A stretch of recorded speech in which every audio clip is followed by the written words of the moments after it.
Okay guys, today, I should have waited to unbox this when I got the package, but I couldn't because yeah, life has been interesting lately and I just needed like I heard the bell ring and I was like, I need to open this. I need to have the instant gratification of opening this package. And I opened it and here it is. Here's the baby. A Cord of Silver Flames. By Sarah J Maas. I am so excited. I honestly forgot how much of a Sarah J Maas fan I am. Like, I always know how much of a fan I am, but then I thought I've outgrown this. Like, I'm no longer a diehard SJM fan. But then I was watching Jodie, and I will leave her channel link down below. She is like aesthetics, like her vlogs are the best. I was watching her videos, and she did full spoiler reading vlogs for each book in the A Court of Thorns and Roses series. And just watching her talk, I was like, oh my gosh, I forgot how much I love these characters. I forgot how much I love Sarah J Maas. And how could I forget? Even last year, I just read her new adult book, House of Earth and Blood, and I love that. I love that so much. Like, how could I forget how much I love Miss Maas? I am so excited to get to this book. There's like 750 pages. I am pausing everything I'm reading right now. I luckily just finished a book yesterday. I'm still in the middle of reading Ruin, but I'm too scared to read Ruin. I don't know what's wrong with me. But I'm pausing everything because I feel like I need this right now in my life. I just need this. I feel it. It's what needs to happen. And so here we go. We're gonna be starting A Court of Silver Flames. I don't know how the updating is gonna go in this vlog because I don't always read in this room. I tend to read just a little bit here, a little bit there, often where my husband always is, and so I don't want to like bother him, with logging the camera and the lights around. So yeah, I will try and update you daily. I think I'll read in the evenings and then update you in the morning the next day on what I was able to read the day before. I'm really nervous. The reason I'm so nervous about this is because I loved ACOSF, but I didn't like Nesta.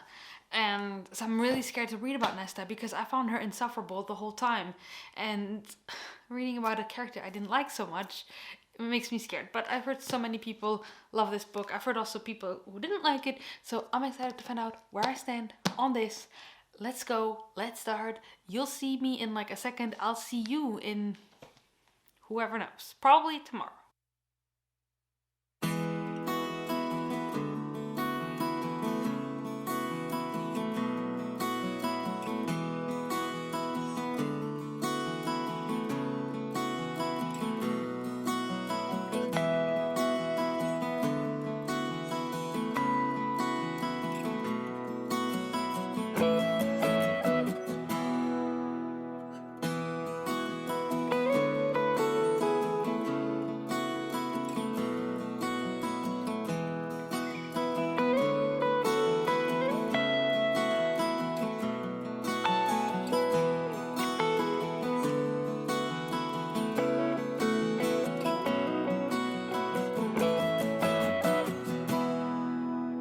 Hey guys, so it is now Wednesday the 24th of February.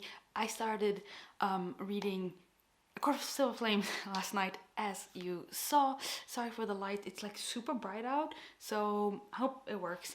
But yeah, I started reading it last night after I talked to you, and I read 100 pages. I could have read a bit more, but I was feeling very tired, and I'm still so happy that I got to read 100 pages, and I am loving it. I am loving being back in this world. I didn't know I missed it so much.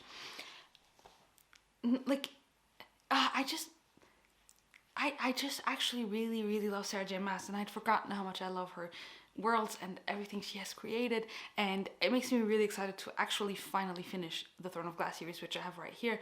I'm gonna take down that endeavor next month. I'm gonna start, so I'm on my reread. I'm on Queen of Shadows, and I'm gonna be reading that because I want to finish that series. Being back in the A Court of Silver Flames ACOTAR world is just so comforting somehow and so nice.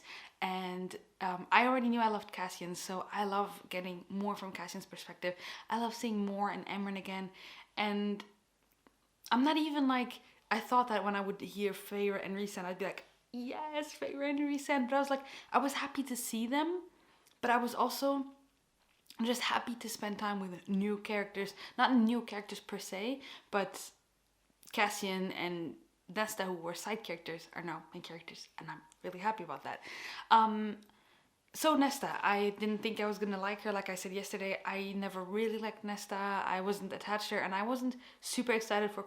I was excited for Court of Silver Flames, enough to pre-order it because it's Sarah J Maas. But I wasn't like, yeah, Nesta. And now I'm like, I am loving what she's doing with Nesta. At least in the first 100 pages of this book, I love the exploration of grief, of guilt, of everything that, like, the loss of her, everything. I mean, I'm doing full spoilers here, so seeing how Nesta still is reminiscent of what happened at the cauldron when she was turned into High Fae, and what she took from the cauldron, and how it took her humanity from her, and her thinking about that loss of humanity, and then the loss of her father, how she hated and despised the man until the second his neck snapped, and like the guilt she feels because of it, and the guilt she feels for saving Cassian but not being able to save 1,000 other Illyrian soldiers, and like seeing that, and seeing how she cannot even turn on a fire because the sound of the fire crackling and the pops that sometimes happen make her think of the sound that her father's neck made when it popped. Like, it's like so well done. I mean, we already saw in ACOSF Fair deal with PTSD, and that was like back in the day when I read it for the very first time. I was a bit younger and I didn't understand everything, so I was like, oh, this is annoying, I just want Fairy to be badass. But like now, as like someone who suffers from anxiety and who understands those things a bit better, I just love seeing Nesta like this. I love seeing her raw feelings. That, oh, it's just so good, and I just can't wait to be done with work and with my exercise today to actually read. Yeah, it's so far so wonderful. I'm so happy to be back in this world, and I can't wait to, like, the politics are also at play already, and it's so interesting because I remember that when Echo War finished, and yeah, when Echo War finished, a lot of people were like, but not everything is resolved. There's still this and this and this aspect that isn't completely resolved. And now we kind of know why. We're getting more things happening, and it is just so great. I'm so happy. I'm just so happy to be back in this world, and I will read more after work today, and hopefully have some B-roll, and then I'll update you again like this tomorrow morning about the pages I read today. But I'm pretty sure I can still finish this in the month of February because I'm loving it, and I'm getting through a lot of pages. I never thought I could read the 750 page book in like 4 days or so, but I'm gonna try. So excited.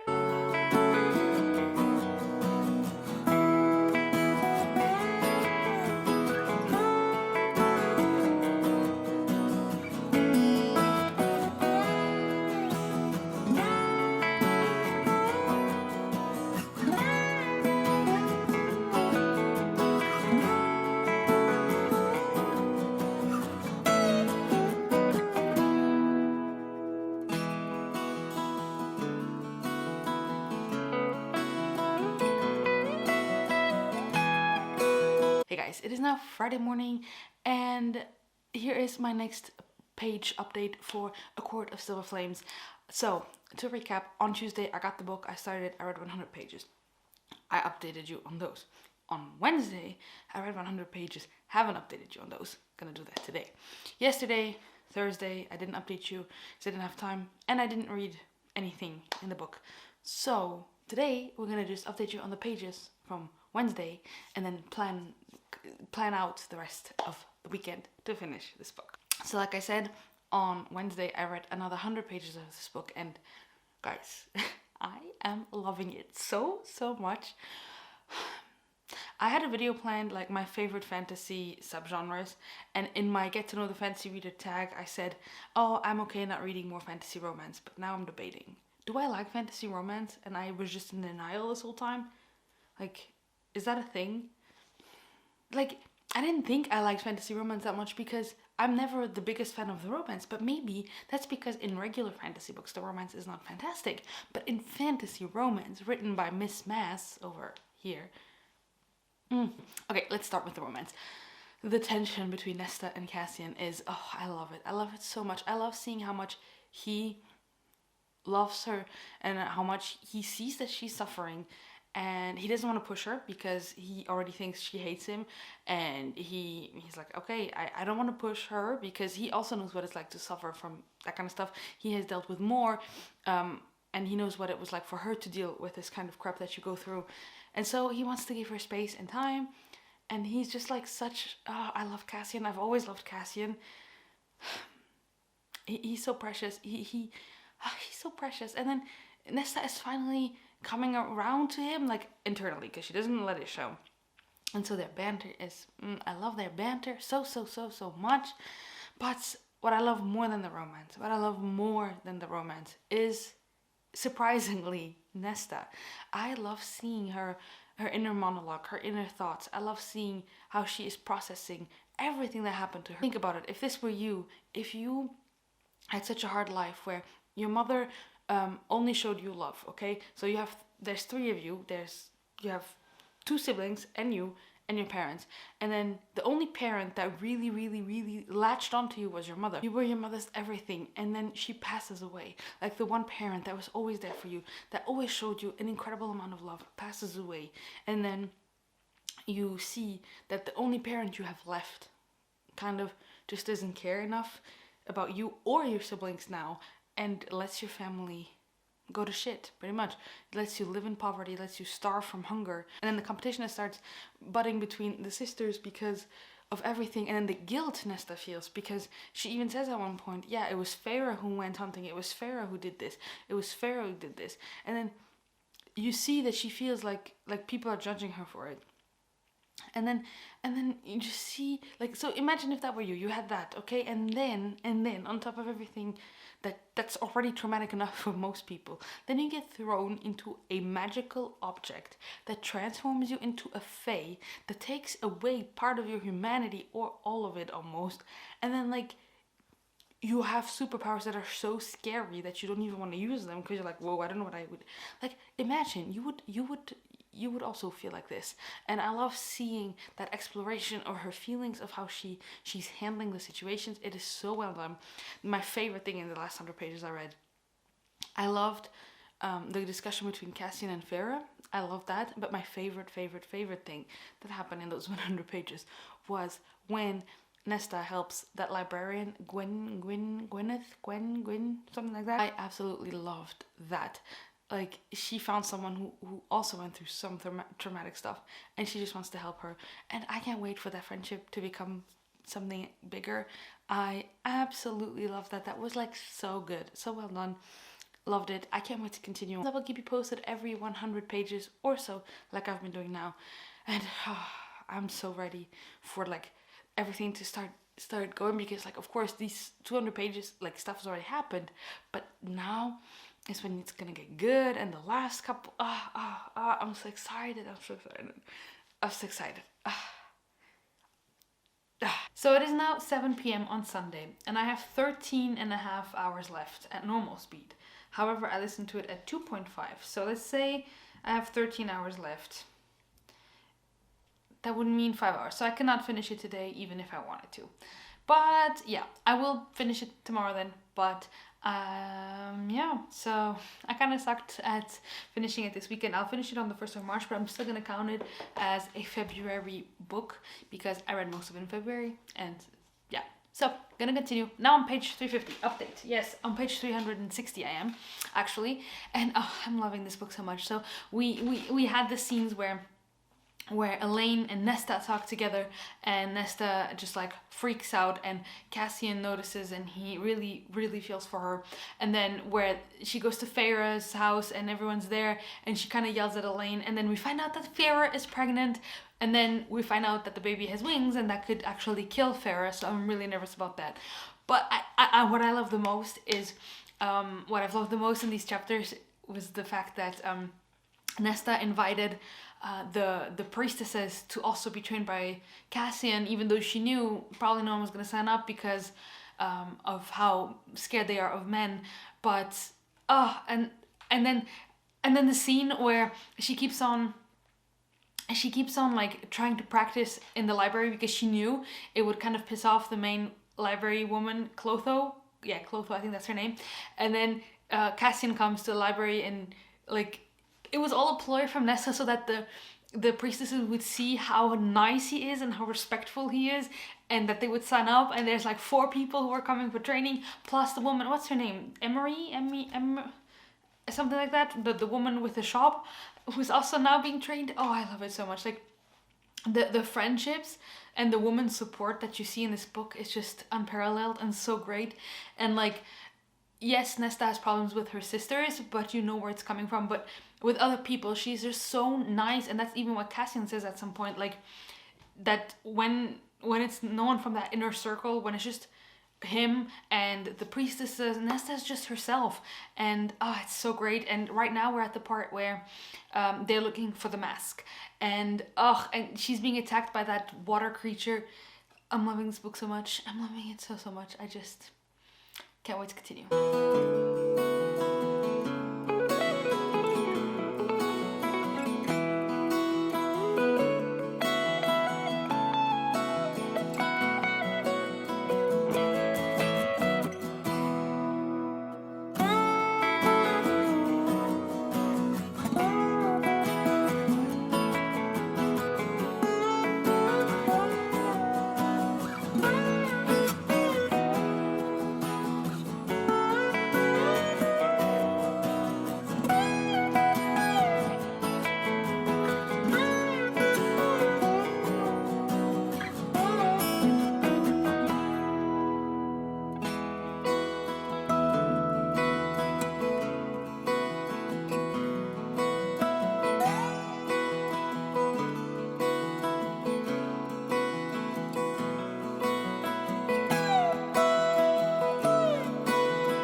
Guys, so last update for this Sunday night. I have reached page 550. Wasn't I on 350 when I talked to you? No, can't be. But yeah, maybe I was. Was I don't remember, but I've listened to quite a bit. I am this far in. I only have this bit left. I have 200 pages left of this book, and this is so good. It's so good. So since last we spoke, we discovered that Nesta created weapons that are magical, and pretty much no one ever thought that that could happen again, but Nesta did it. She created magical weapons. And so the whole inner circle was like, should we tell her, should we not tell her? And they took it to a vote. Reese and Emma were like, no, we do not tell her. And then Cass was like, of course we tell her. And Azrael agreed with him. And Moore not being there, Feyre was the last one to decide, and she decided that yes, we should tell Nesta. And she wanted to tell Nesta, and then Cass was like, nah, I'm gonna say it. And so instead of just like, okay, he should have known this was gonna happen, because instead of just telling her, hey, listen, you can create magical swords, objects, he just was like, so what would you name a sword? And like the other apprentices, like the priestesses were like, oh, I would name it like this and this. And he's like, right, but you, Nesta, what would you name a sword? And she's like, why are you asking me what I would name a sword?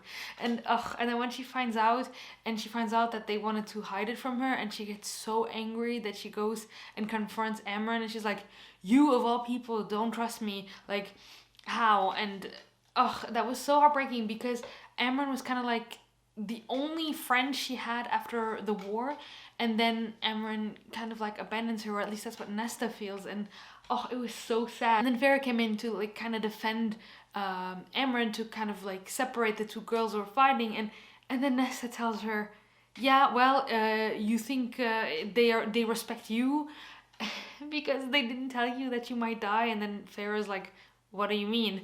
And then Feyre finds out that she may die from giving birth to this child. And then there's the hike part, because of what Nesta did. Cassian and her go on a hike, and she breaks down, and she just confesses everything about how she's been feeling, about every time she hears the fire crackling and the logs pop, it reminds her of the sound of her father's neck when it snapped, and how she doesn't feel like she deserves to be loved, because she was always so mean and rude. And then her father, that she wanted to make her father suffer because he didn't stand up for them in the human world when their mother died, and he kind of like let them be poor. He just never did anything to take him out of this situation of poverty, and how then she hated him until the end of his life, and even when he was dying, saying that he always loved her, and she didn't say anything back, and she just let him die like that, or at least she feels like she let him die without ever saying that she loved him back, or without ever forgiving him. And so she hates herself for that. And then when she confesses all that to Cassian and just like starts bawling, and he's like, oh my god, I'm such an idiot, how did I not know any of this, and how did I not associate the sounds of the logs? And like that moment was so touching, so great. Oh, I loved it so much. And then they come back from the hike, and and then there's a part with the harp. I just finished the chapter where she found the harp, and then she kind of like let this Lantis free, and then they defeated him, and then now Cassian apparently like passed out or something like that. And like it's just so good. I just love Cassian so much. Cassian is just like such, I don't know, like I always loved Cassian, but also like I feel like I was so much more invested in Farah and Rhysand in the first time that I was reading ACOTAR, and now I kind of want to reread all of ACOTAR just to revisit Cassian. So like probably not ACOTAR, but just reread ACOMF and Echo War, because I love Cassian. I just love Cassian so much, and like I love Cassian, but I also love Nesta. Nesta is just a powerhouse. I mean, I love her. I love seeing her thoughts. I love her. I love she. I can't believe that when at the beginning of this vlog I was like, I don't know, because I don't really like Nesta, and I'm like, oh, I love Nesta. I wasn't expecting to love her this much, but I'm glad I am, because otherwise I wouldn't have enjoyed this book. But I only have like 200 pages left, and it is now 10 p.m. I may still read a little bit, but I've been reading all day. So you saw that I started coloring, but then I didn't want to have my camera die on me because, you know, I didn't know how long I was going to be coloring for. And so you saw me start this, and this is how far I got into my coloring. Can you see it? So here we go. This is my Cassian. I will do like a more aesthetic shot later, I guess, but this is how far I got. Like I did almost all of Cassian. I just have his wings left. This is how long I've been reading for. Well, I did read 200 pages in one sitting while doing this, so you know how much I've been sitting here for. And I'm really loving this. I honestly love how he turned out. Like, I didn't know, I always color with those fine liners, and because colored pencils really intimidate me, because with fine liners, I just do like lines and stuff, and colored pencils, you have to blend, right? Like, you have to blend them to get like these effects, like here it's darker, here it's lighter, and so I was always really intimidated of color pencils, and actually it turned out great. And yeah, I sent a picture of Cassian to Ali, and she's like, hey, what are you coloring in? And it's actually this coloring book, but I think it's out of stock. I haven't seen it anywhere, because I wanted to send her the link, and it was not available anywhere. But yeah, it's my A Court of Thorns and Roses coloring book, which I'd only ever done one drawing in, and I didn't even finish it. I realized I only ever did this and never even finished it, because I also have a Throne of Glass one, but that one was bad. That was before I had any supplies. Why am I talking about this? Who cares? Yes, 200 pages left. I'm definitely gonna finish this tomorrow.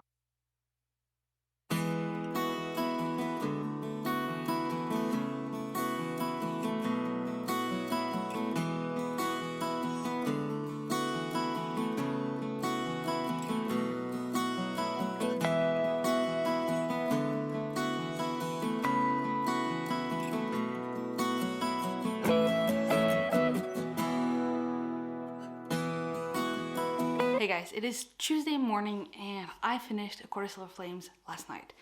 I binge read the last 200 pages after I got home from work. I had a terribly long day, okay? I worked for over 10 hours yesterday, plus commute. So I was like, from the moment I started work until the moment I got home, it was 12 hours. And I thought, there's no way I'm going to read the last 200 pages of this book. And then I came home, we ate dinner, and then I put on the audiobook and I colored. I will show you where I'm at with my coloring. And then I had 100 pages left, and I decided that I was going to just go ahead and finish them on the audiobook format. whilst reading along, and it was the best decision ever. So yeah, I am so happy I finished the book. I loved the last 200 pages. There's so much to talk about, and I am so scared that I'll forget what I wanted to talk about. But first of all, we have the whole ride situation where Nesta, Emery, and Gwyn get taken and put into the ride, and that was just like, I loved that scene because it was all about the friendships that they'd created. Actually, no, let's backtrack. There was a scene where after Cassian and Nesta kind of like establish that they want to be together, where he then leaves for a couple of days or for a week or so, and then she doesn't want to spend the nights alone, and then she just kind of invites them over for a slumber party. She invites like Emery and Gwyn, and then make those bracelets, and like that was such a cute scene with the house giving them everything they wanted and them having just like the best time as friends. That was like so wonderful. I love that scene. It was so heartwarming to see Nesta finally have the sisters that she didn't actually have in Farah and Elaine. And even though the relationships with Farah and Elaine become a little bit better at the end of the book, she like I love the found family aspect of these books, starting from the inner circle in ACOSF to here another new found family with the Valkyries, and I just loved that, which made the right scene even more exciting and even more I love that the bracelets that they made took them to each other because of Nesta's magic. I loved when they were on that tree, and they started talking about the dark pasts that they have, and each one of them was scared to confess her past because they thought, okay, this is what's gonna break this relationship, this is what's gonna make that person judge me, and nothing ever did. They were just like actually friends, and they were just there for each other, and they loved each other and supported each other, and I just absolutely loved that friendship, that the Valkyrie friendship. I loved it. It was so great, so wonderful, and that the fact that Nesta kind of gave up her victory so that Emery and Gwyn could go, and she was willing to die to save them, and then stupid Brialyn came with Cassian and had him under her spell, trying to kill Nesta, but then the cauldron, oh, that was so great. That whole scene, that was so great. And then them being mates, and when she kind of realized that she didn't want all the power in the world, she didn't want any of that, she just wanted to be with her mate, and that was just like, oh, I love that. And then the scene, and then of course the scene where Farah goes into labor a little bit too early, actually quite a bit too early, and then she's like just about to die, and Nesta gives up her powers to save Rhys, to save Farah, and to save the baby, because the baby was born dead and Farah was gonna die, and because of the bargain that Farah and Rhys did, he was gonna die as well, because they made the bargain to die together. And that was just like, oh my gosh, we almost lost all of them, and then Nesta gave up her powers and healed them, and they're all a happy family. And I'm like, this is the one case in these books where I'm like, I don't want anyone to die. Okay, usually I'm like, this wasn't realistic, nobody died, Darker Star. Here I'm like, nobody can die, okay, because I love all these characters so much. And I don't know, I just love that whole scene. And then she still kept some of her power, like a connection to the mother, and that's just like so I loved it. I love this book so much. I loved everything about it. It was a 5 out of 5 stars, of course. I loved it. Now, this is not the end of the vlog, because there's still like a resend, like a face end, I think, and an Azriel chapter to read that were in different editions of books, and I got my hands on both of those chapters, so I'm gonna be reading them and give you my reactions to those chapters as well, and then we will close out this probably very long vlog. Hey guys, it is quite a few weeks after I finished the book. I actually finished the book about 2 weeks ago, and then I completely forgot to update you, to close out this vlog, and to just talk about the last couple of chapters that I read outside of the main story. So last time we spoke, I told you that I was still going to be reading the extra chapters that were, one was from Farah and Rhysand, and one was from Azriel, and I did read them. And I'm going to start with the Phasand chapter, because I thought that one didn't honestly contribute to too much. It was nice to see them choose the name of their child and see how they got to that point, but it wasn't anything exceptional. However, the Azriel chapter was, okay, so during the whole book I was hoping that Azriel was gonna get together with Gwyn. Not during this book, of course, but I hope that is the long game, that is gonna be his mate, that's gonna be the person he ends up with. And in this chapter we start off with Azriel and Elaine, which is still something going on from the previous novels, where Elaine is mated to Lucian, but Azriel and Elaine have a little something going on. And in the beginning of this chapter he gives her a gift and they almost kiss, and then Rhysand is like, calls him to his office like, are you crazy? You can't kiss her, she's mated to Lucian and he can invoke the duel and stuff like that. And so then he goes and gives the necklace to the priestess and is like, just give it to Gwyn. And like the whole thing about the songs and her making his shadows, it was just like so good. I love that extra little sample chapter so much of Azriel and Gwyn, and I just really hope that they end up together. So those are pretty much all of my thoughts about A Court of Silver Flames. I absolutely love the book. I thought I wasn't gonna love it, and then I ended up really enjoying it. And I absolutely, I don't know, I'm just like so in the mood for more books like that at the moment. I've been considering just like reading a bunch of Cassandra Clare because I get a little bit of similar feelings, not of course as intense as for Sarah J Maas books, but I get similar feelings reading Cassandra Clare's books, and so I kind of was thinking of continuing on with those or something like that to just get like those, like, just, So yeah, there you go guys. I really love this book. I really love the characters because that is Sarah J Maas's strong point. I will say that in this novel, the whole fantasy plot was not as big as in the main trilogy. So Sarah J Maas, what I really like about her is that she always combines the fantasy plot very well with the romance subplot and the characters. But here it was pretty much just like the romance and the characters were the main thing, and then the fantasy stuff was around it. Like there was stuff happening and there's still potential for the sequels, but I think that the plot wasn't the main point, and I think most people don't read these for the plot anyway, even though it has been interesting in the previous trilogy. But those are my spoiler-filled thoughts of A Court of Silver Flames by Sarah J Maas. Let me know in the comments down below if you've read it and what you thought of it. And if you've made it this far and you just have nothing to comment, just comment an orange heart in the comments down below. Thank you guys so much for watching, and I will see you very soon with another video. Bye.